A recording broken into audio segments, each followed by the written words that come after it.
Hey friends, Randy Flickinger here again with another story God's laid on my heart. In fact, he's kind of bombarded me lately with a couple, three more stories, so you'll probably be seeing a lot of me lately. But I hope you enjoy them.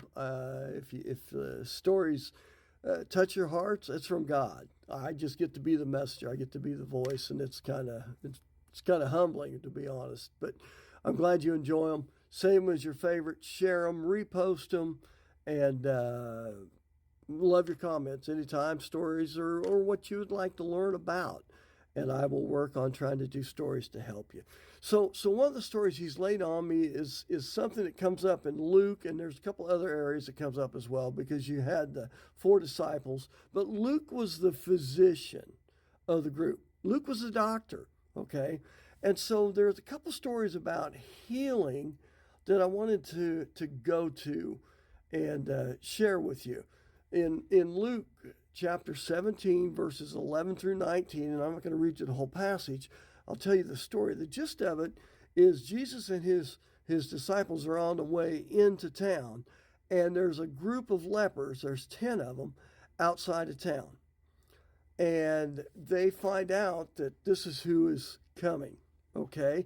Now, leprosy back in the day was a big problem and you were banished. You couldn't be around people. It'd be a little bit like having open COVID. If you can picture, how we isolated and everybody freaked out. Well, and by the way, I am substitute teaching in a technology room in one of the two Christian academies that I teach in, which is laughable if you think about it, because Lordy, technology is not my strength. But going back to my story, just like COVID, we isolate, we separate, we do everything we can to protect ourselves. Leprosy was the same way. And not only was it that way, it was also seen to be a little bit of like a punishment from God. I think sometimes people think that, if this person gets cancer, if this person gets COVID, or has a heart attack, or whatever the case may be, well, he had it coming, or she had it coming. I saw how she treated people, and that's what she deserves. That not a great attitude, and for dang sure not a Christian attitude. But that's what was going on. So as they're coming in, the lepers hear this, and Jesus' reputation precedes him. And they start yelling, Jesus, hey, heal us, help us. And people in the crowd and part of his troop are saying, guys, hey, be quiet, knock it off. He's busy, he's got his hands full, he's got stuff to do. And they persist and they stay after him. And finally he stops and he asks them, what's going on? And they tell him, look, we're lepers. This is what's going on. And he says, arise, go on your way. Your faith has made you whole or made you well. Okay, did you hear that? There's 10 lepers. He just tells them, you have faith in me enough to yell at me and say, hey, this is what we got going on. We need help. Your faith healed you. You're well. It made you whole. You can go. And they take off and they're celebrating and they're having a great time. But one of them comes back and he says, what? Did I only heal one of you? And the leper falls on his knees. And he says, no. He said, there was many of us, but I wanted you to know how much I appreciated it. And that's when Jesus tells him, arise, go your way. Your faith has made you whole. The others didn't have the appreciation for the faith as part of this story, didn't have the appreciation for the healing that this one leper did. And Jesus wanted him to know it was your faith that made you well, that made you whole. Going on then in Luke, he has another story where he talks about the blind beggar. And he is begging, please, I need sight. I can't see. I wish you would help me. And Jesus stops and tells him, okay, go, look around you. You can see. This is chapter 18, verses 35 through 42. You can see. And once again, he says, your sight, your faith has made you well, has made you whole. Both stories are from Luke, like I said, who was the physician. Do you notice Jesus' words, though? Your faith has made you well or whole. Okay? Look at our lives for a minute.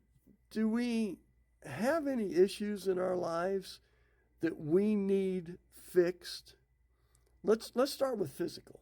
Let's start with health, right? I've had some health issues lately. I've prayed about them. I'm at peace about them. No matter how they turn out, I know He's in control. And I've accepted that. I'm a mature Christian, should be. Gosh, if I'm sharing faith, it helps to have some maturity and experience. But the bottom line is, we can pray. We can ask for help. My daughter, who's had 2 kidney transplants and ovarian cancer, got so sick they checked her into ICU a week and a half ago. They called us and talked to the family, basically said, she's sick enough, she has sepsis in her blood, this is what's going on. And we've been around the medical world enough with her, we knew basically they're, in so many words, trying to tell you, she might not make it. And we got so used to having her kidney doctors when she was little growing up, we had faith and trust in them. We knew them. And now she has a whole different team. I've never even met her kidney doctors because she's an adult. She doesn't need her dad tagging along, interfering in her life. And I told my wife, I said, you know what? We're going to have to trust that these new kidney doctors are going to take care of her. They're going to do a good job.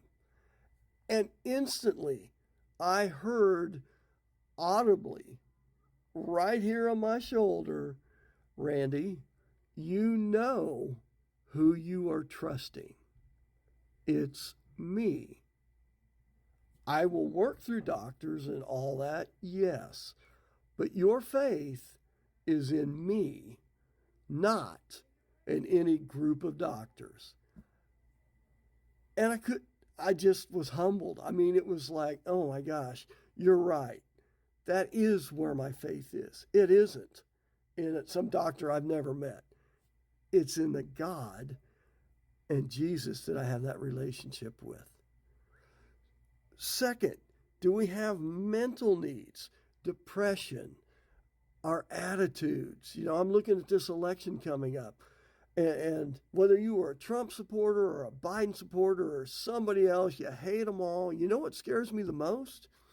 The American public is at a point that no matter who gets elected, we're not going to believe that they were truly, fairly elected. There had to be some kind of illegalities that were involved. Fake ballots, machines screwing up, undue pressure and influence on officials, you name it. We're not going to trust the results. You know why? Because we can't trust people. We can't trust ourselves. We cannot trust outside of Jesus, and that's what gets us in trouble. It doesn't work. We need to trust in Him, okay? And the third thing is we start to trust in things. If I only had this job, if I only had this bank account, if I only had this person as my spouse, as my girlfriend, as my boyfriend, if I just had this degree, you know what? Those things are all great, but know that they all come through Him. Through Him. Your faith is what makes you whole, and that faith is only in Jesus Christ, okay? That's it. Don't look for happiness, joy, or answers outside of Jesus. Your faith is what will make you whole and well. Thanks for listening. Again, share, save, comment. You're going to hear more from me shortly because He's laying a lot on my heart right now. Talk to you later, guys. Bye-bye.